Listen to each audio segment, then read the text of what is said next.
You call that a tattoo? I've seen better art on bathroom walls, old man. Laughter erupted, echoing across the blistering training yard of the Coronado base. Three young officers, Reed, Peterson, and Miller, stood in their pristine SEAL uniforms, arms crossed, the sunlight glinting off their aviators and cocky smiles. In front of them, an old man knelt beside a row of yellow marigolds, his hands covered in soil, quietly tending each bloom with care. On his wrinkled arm was a faded tattoo, a frog gripping a trident glimmering faintly under the California sun, the very thing that sent them into laughter. It looks like a tadpole holding a dinner fork. What is it, Grandpa? Some kind of retirement club logo? Peterson sneered, his laugh dry and sharp. The old man didn't answer. He simply brushed the dirt from his gloves and continued to pack the soil around the flowers. The old man, Frank Nelson, didn't answer. Just a faint shake of his head was enough to make the smirks on their faces falter halfway. With the back of his thin, weathered hand, he brushed the dust from a yellow marigold petal. His movements slow but steady, each gesture carrying the quiet discipline of a lifetime in uniform. On the sun-splattered concrete, his shadow stretched long, trembling, yet unbroken. A breeze swept in from the ocean heavy with salt, and the distant echo of a ship's horn. The air seemed to pause, holding only the measured breath of a man who had lived long enough to know that silence is sometimes the strongest weapon of all. Frank lowered his gaze again, his rough fingers pressing soil around the roots. His nails were scarred and darkened with oil traces of years spent beneath fire and mud. At 84, his spine had bent, but every movement remained deliberate, precise, as if this garden were the final field he'd ever been entrusted to keep. One of the young officers behind him smirked, ready to throw another jab, but then Frank looked up only for an instant. His pale blue eyes, clouded by age yet impossibly deep, seemed to see through the man in front of him. There was no anger in them, only a weighted calm, the kind carried by those who have witnessed too much of what should never be seen. The wind threaded through the rows of flags, clinking the halyard against the metal poles. A civilian worker walking by slowed his steps, watched for a moment, then moved on quietly. Perhaps he too sensed something different in that stillness, a posture that made the sound of laughter suddenly feel small and misplaced. Frank slipped the small trowel back into his worn canvas bag and sat down on a wooden bench by the wall. He unscrewed the lid of his silver thermos, poured a bit of warm water into the cap, and took a sip. His gaze drifted toward the horizon, where waves rolled and broke against the shore. Steam rose from the sand, catching the harsh light, a brightness that made him squint. And in that glare, fragments of memory began to surface, flickering like a film reel burning in an old projector. He remembered the smell of fuel and hot steel, the rumble of a PBR engine cutting through the fog at dawn. The calls of his teammates echoed through a swamp, thick with brown water, the whine of insects stabbing the night like needles.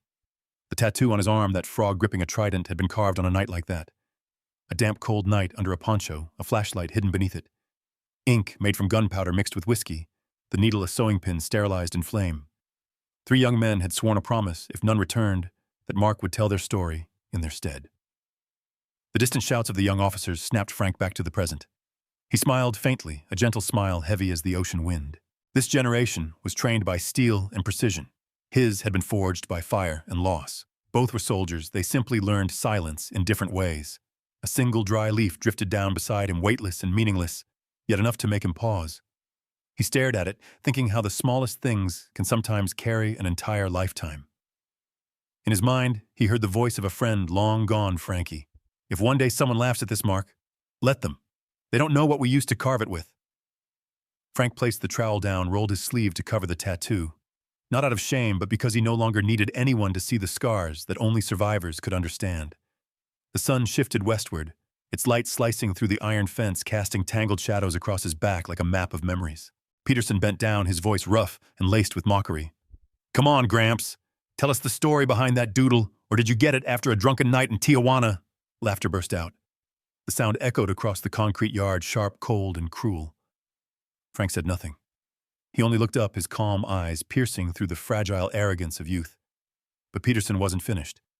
He leaned lower, snatching Frank's worn canvas bag. A few garden tools spilled onto the ground, a frayed towel and a dull silver flask among them. Peterson lifted the flask, his chuckle turning mean. What's this, old man? A flask for your prune juice, huh? The laughter came again. Louder, meaner, each sound like a boot pressed down on memory. Frank remained still, his hands folded loosely across his knees, his expression unchanged. Only the faint tightening at the corner of his mouth betrayed the effort it took to stay silent. Peterson pushed further. His thick, calloused finger pressed down hard on the faded tattoo on Frank's arm. This. A tadpole with a fork. Don't tell me this is what real soldiers used to wear. At first came only heat, the pressure of a young man's hand on old skin. Then suddenly, the world around Frank tilted. The laughter faded, replaced by the shrill chorus of insects. The air grew thick, wet, as if the jungle itself had been poured onto the ground. The smell of mud salt and gunpowder filled his lungs. Before him, the training yard dissolved into the murky waters of the Mekong Delta. The PBR roared to life, its engine thumping like the heartbeat of a small crew. Spray from the river slapped his face. The moon hung low behind the canopy, its light cutting through the rain like a blade. Inside a makeshift hooch, 3 soldiers huddled beneath a poncho, soaked to the bone, shoulders touching. The youngest Mac held a sewing needle, dipping it into whiskey. Frank lay still, biting down as the needle pierced his skin. "Hold still," Frankie Mac whispered. "It's not for beauty. It's so we'll remember." The ink was gun soot mixed with whiskey. Under the dim glow of a flashlight, the crude image took shape on rain-slick skin, a frog holding a trident. It was the weapon of the sea, the mark of their kind, the men who went first, unseen, unheard, unnamed. They laughed quietly when it was done. A vow unspoken passed between them. If any of them fell, the mark would tell their story. If any returned, it would remind them they once lived. Not to boast, but to remember. The world steadied again. Frank opened his eyes. Coronado's training yard returned. His arm was still trapped under Peterson's grip. A cold wind swept through, biting. Frank's gaze fixed on the drop of sweat trailing down the young officer's temple. Without a word, he pulled his arm free, rolled down his sleeve, and covered the tattoo. At the far end of the training yard, where the blazing sunlight shattered into shards across the warehouse windows, Master Chief Riggs was on his way back to his office. A passing glance made him stop mid-stride. Amid the restless crowd, an old man sat on the ground, and on his arm a faded tattoo, a frog gripping a trident. Riggs narrowed his eyes. His heart struck once hard. It felt like seeing a ghost step out of a chapter in history no one dared to touch. That tattoo, there could be no mistake. It was the insignia of the UDT, the Underwater Demolition Team, the ancestor of the very SEAL force to which Riggs had devoted over 30 years of his life. A crude mark burned into skin with gun soot and whiskey carried only by the first men who had dared to enter waters no one else would return from. He stood still, the sea wind whipping at his uniform. Before him, 3 young officers surrounded the old man, laughing, taunting, blind to what they were touching. The silence of Frank Nelson made Riggs's spine go cold. It wasn't the silence of fear. It was the silence of a man who had once commanded life and death in hell. Riggs took a slow breath, eyes fixed on that tattoo. He pulled out his phone, voice low and deliberate. "Get me the captain, now. It's about Frank Nelson." There was a beat of silence on the other end, then the frantic shuffle of a duty officer. Riggs continued, quieter, faster. "Don't ask questions. Just tell him an old man is being humiliated out on the grinder, and give him the name Frank Nelson." In that instant, the offshore wind shifted.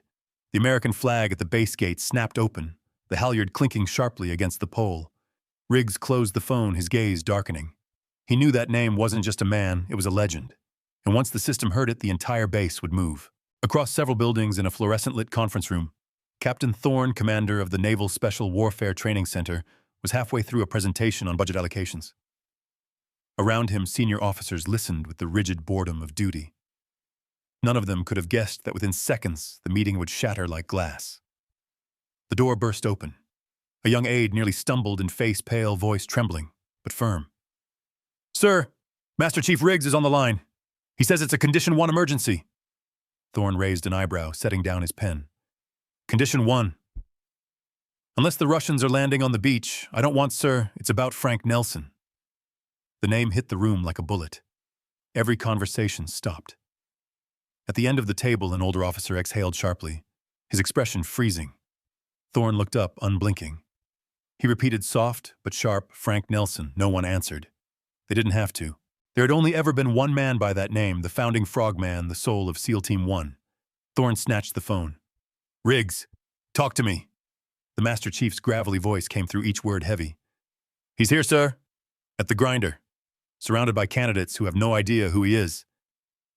For one heartbeat, Thorne said nothing. Then he moved. The chair flew back as he stood. "Get my vehicle!" He turned to the entire command staff. "All department heads to the grinder. Now, full dress uniform. We have an issue of honor to correct." Within 2 minutes, the conference room was empty. The presentation screen still glowed with the words, "Future Operations Budget." Ironically, that future was now being rewritten outside by a man with dirt on his hands and a tattoo the young had dared to mock. Outside, the low rumble of engines began to rise.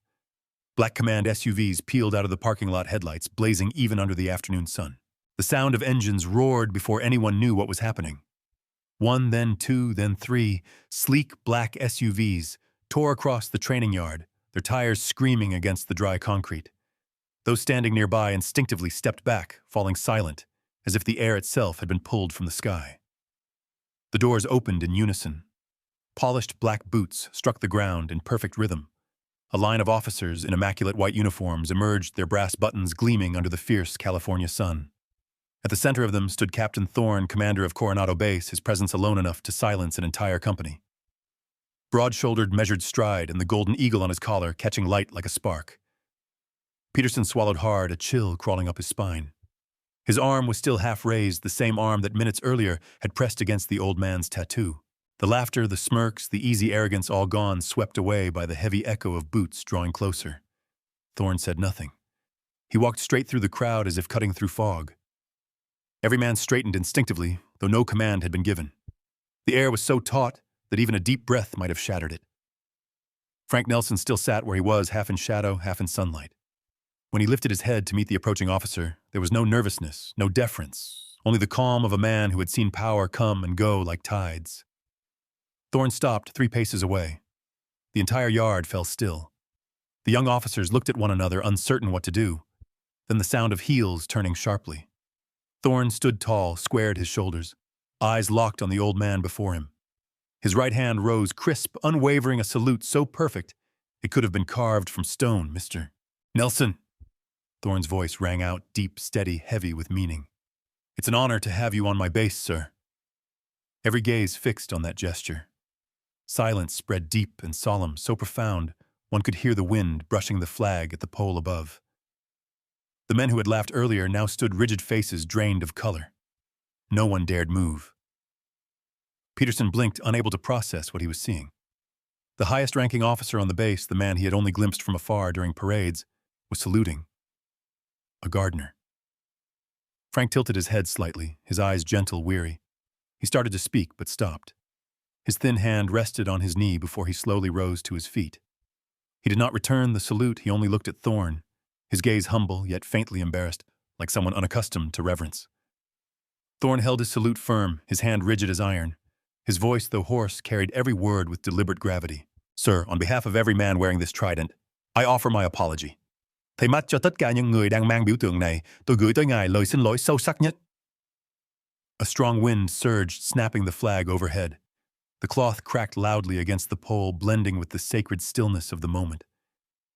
No one spoke. No one even dared to breathe. The 3 young officers stood frozen, pale-faced, their shame burning hotter than the sun itself. From a distance, Riggs watched his hand tightening at his belt, his eyes moist. He knew this scene would be remembered for decades, a lesson not written down, but witnessed. Frank nodded softly. His voice was tired, but warm. "Captain, there's no need. They're just kids. We were the same once." The words floated like a breeze, yet made every officer bow their head. Thorne lowered his hand, though his eyes still carried that unwavering respect. For a moment, the boundaries of rank dissolved. There were no titles, no generations, only 2 soldiers, one who had walked through war, and one charged with preserving its legacy. The sun shifted, catching both the gold insignia on Thorne's collar and the faded tattoo on Frank's arm. Both glimmered at once, 2 eras meeting beneath the noon light of California. No one moved. No one spoke. The entire base stood in reverent silence, waiting as if the story itself demanded to be told, the story of the frog holding a trident, and the men who once dove into the depths of darkness so that others might find the way home. Thorne stood tall in the middle of the yard, his voice booming like a declaration, striking the concrete walls and rolling through the heavy silence. This man was a frogman before the SEALs even existed. The first sentence jolted the young soldiers. Thorne continued, each word weighed with the authority of command. He landed at Incheon when most of you weren't even born. He went into Vietnam carrying out missions that didn't exist on any map. Mac v. SOG, SEAL Team 1. And he brought every one of his men home. A gust of wind swept across the yard, snapping the American flag overhead. Thorne's voice echoed off the brick, like the heartbeat of the entire base. The young men stood frozen. No one spoke. No one dared raise their head. Sweat beaded at their collars, but no one moved to wipe it. They knew they were standing in the presence of something sacred, not just a man, but a living memory. Thorne's eyes shifted toward the tattoo on Frank's arm. He gestured slightly, his tone dropping low, every word heavy enough to crush arrogance where it stood. What you called a doodle is the insignia of the Delta Frogmen, the Navy's first deep reconnaissance divers. Without them, there would be no us. The words landed like an unspoken order. Frank said nothing. Sunlight swept across the faded ink where the blue had turned to ash. Yet under the glare, every line became clear. The frog holding a trident, ridiculous and heroic all at once. It was no longer a tattoo. It was a vow etched in blood, the legacy of men who had done work that officially did not exist. Riggs stood beside Thorne, his voice low, carrying the gravity of truth. They called them the ghosts of Delta. They went where hell began and came back before the sun could rise. No one knew they existed, but everyone knew they'd saved lives. Peterson clenched his fists until his knuckles whitened. Every word from Thorne and Riggs cut deeper than reprimand, carving humility where pride once lived. The tattoo he had mocked now stood for something he might never be worthy of touching. Frank finally bowed his head, his voice raspy but clear. I just did my job, Captain. The credit belongs to the men who didn't make it home. Thorne drew a deep breath, his expression softening. That's exactly why we respect you, sir. Because men like you saw victory as duty, not glory. Silence fell again. Someone in the line of young officers raised a hand in salute unprompted. Then another. Then another. Until the entire yard stood with hands to brows, an unspoken chorus of reverence. The faint clink of buckles, the rustle of fabric under the midday sun, every sound carried weight. They all faced the old gardener they had once mocked, who now stood as a monument to their very profession. Frank looked at them, his eyes settling on Peterson. There was no anger there, only the forgiving calm of a man who had once made the same mistakes. He nodded slightly, a gesture that said more than words could. A ray of light cut across the field, glinting off a silver button on Thorne's uniform, and catching the faded tattoo on Frank's arm. Both gleamed together, past and present meeting under the same California sun. No one clapped. No one spoke. The silence itself became the collective apology, heavy but pure. Thorne lowered his hand, his tone softer but still formal. What this man did is the first chapter of the book we're all living. Today we don't stand before a veteran. We stand before the foundation of this entire brotherhood. Frank smiled faintly, his voice barely above a whisper. Thank you, Captain. But don't turn me into a legend. Every legend begins with a man's mistake. The words made Thorne bow his head, not out of rank, but respect. From afar, Peterson drew in a slow breath. He looked at the old man, then down at his boots, the dust on them suddenly heavier than ever. Perhaps he thought it was time he learned how to stand tall like that man, quietly. The air in the yard seemed to freeze after Thorne's declaration. Only the sound of the flag flapping above broke through the sea breeze. Frank Nelson stood still, his gaze not fixed on anyone in particular, just quietly observing the generation, now bowing their heads before him. He walked slowly toward Thorne, his thin hand resting lightly on the captain's shoulder, a small gesture that somehow stopped the entire world from moving. His voice, hoarse yet steady, carried softly through the silence. They're just kids, Captain. We were the same once. There was no hint of defense in his tone, no reproach either. It was the voice of a man who had lived long enough to understand that mistakes are sometimes just the first steps toward understanding. Thorne turned his eyes, glistening faintly. He nodded as though a weight had been lifted from his chest. Yes, sir, he replied quietly, his voice thick, but I fear they've learned that lesson the hardest way. Frank said nothing. He turned toward the group of young officers.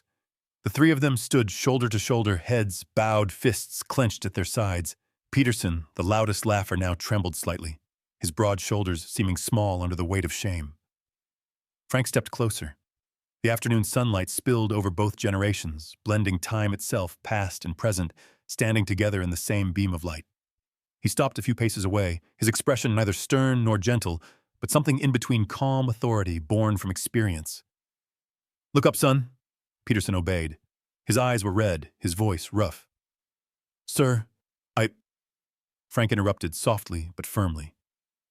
"Pride is a heavy anchor, Peterson. It can hold you steady in a storm or drag you straight to the bottom.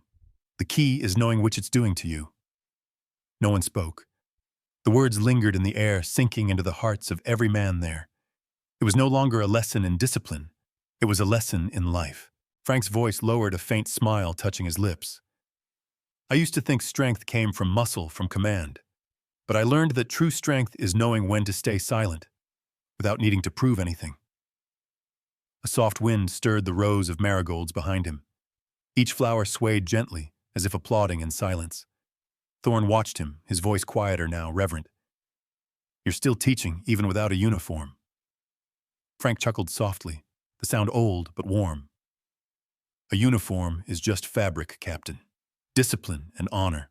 Those are what a man wears inside." His words fell onto the concrete like small stones in water, each one sending ripples through the ranks. No one spoke. The late sunlight stretched long across the ground, turning it into a mirror, reflecting faces of young men who now understood that the hardest moment of all wasn't being scolded. It was being forgiven. Peterson took one step forward and bowed his head low. "I'm sorry, sir."